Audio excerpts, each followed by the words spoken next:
akan menjelaskan mata kuliah pendidikan anti korupsi.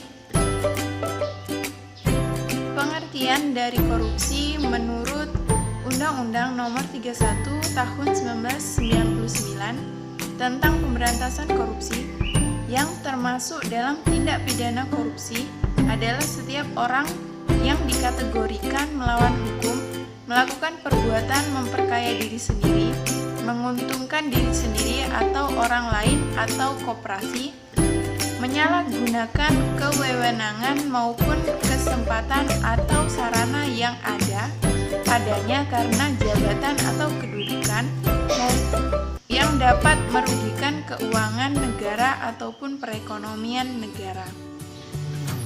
Bentuk-bentuk dan contoh korupsi sesuai dengan Undang-Undang Nomor 31 Tahun 1999 JO dan Undang-Undang Nomor 20 Tahun 2001. Yang pertama, merugikan keuangan negara. Menyalahgunakan kewenangan sehingga merugikan keuangan negara.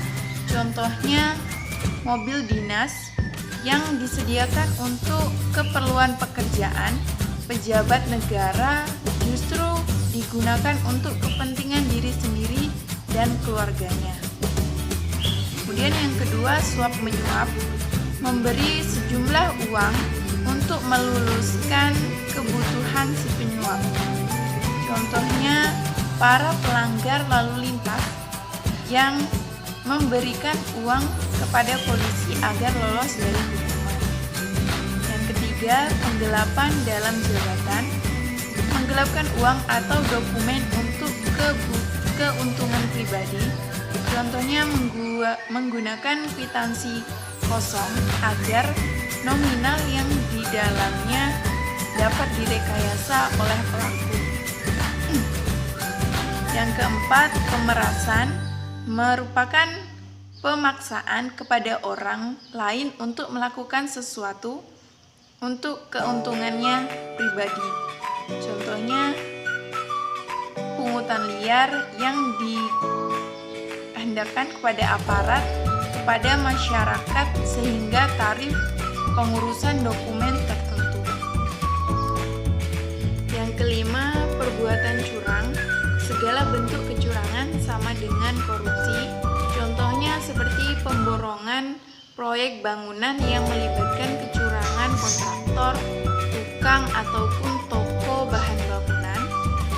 Kemudian yang keenam, benturan kepentingan dalam pengadaan adalah seorang pejabat yang dihadapkan pada peluang untuk menguntungkan dirinya sendiri, keluarga ataupun kroni-kroninya.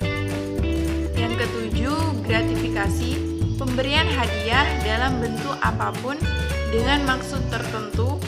Contohnya, pemberian hadiah dalam bentuk apapun pada pejabat publik dengan harapan adanya timbal balik dari si penerima. Hadiah yang diberikan bisa berupa tiket perjalanan, paket liburan, dan lainnya.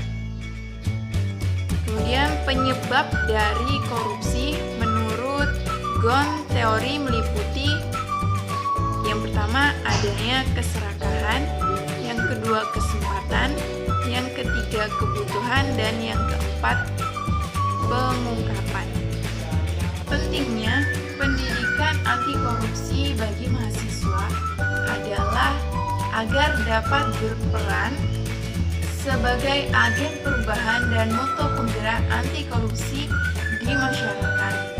Pendidikan anti korupsi bagi mahasiswa bertujuan untuk memberikan pengetahuan yang cukup tentang seluk-beluk korupsi dan pemberantasannya serta menanamkan nilai-nilai anti korupsi. Contoh dari penerapan pendidikan anti korupsi pada bidang pendidikan. Tujuan pelaksanaan pendidikan anti korupsi di lembaga pendidikan yang pertama, membentuk karakter anti korupsi sesuai dengan tahap perkembangan anak. Yang kedua, menanamkan pendidikan anti korupsi untuk jenjang panjang. Yang ketiga, ketiga, menanamkan nilai-nilai anti korupsi pada generasi muda. Model yang dapat diterapkan pada pendidikan anti korupsi dilakukan dengan 3 model, yaitu yang pertama model terintegrasi dalam mata pelajaran, yang kedua model di luar pembelajaran melalui kegiatan ekstrakurikuler, dan yang ketiga model pembudayaan atau pembiasaan nilai dalam seluruh aktivitas kehidupan siswa. Mungkin cukup sekian pembahasan dari saya akhiri. Wassalamualaikum warahmatullahi wabarakatuh.